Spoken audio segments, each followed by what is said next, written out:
今天要介绍的作品呢是《七龙珠》里面的悟空。那有兴趣的人呢，我会在底下放连结，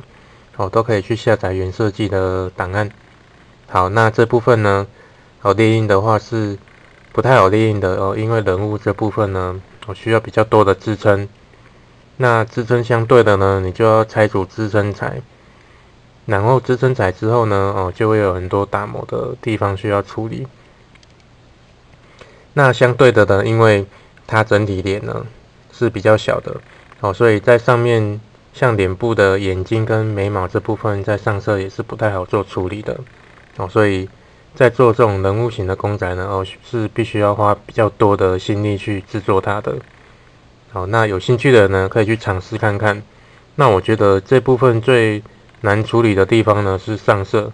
因为它很多地方是非常细小的，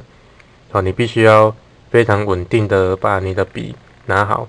慢慢的涂。那还要考虑到说，涂的时候能不能涂得好看，这个要去拿捏，是比较不好处理的地方。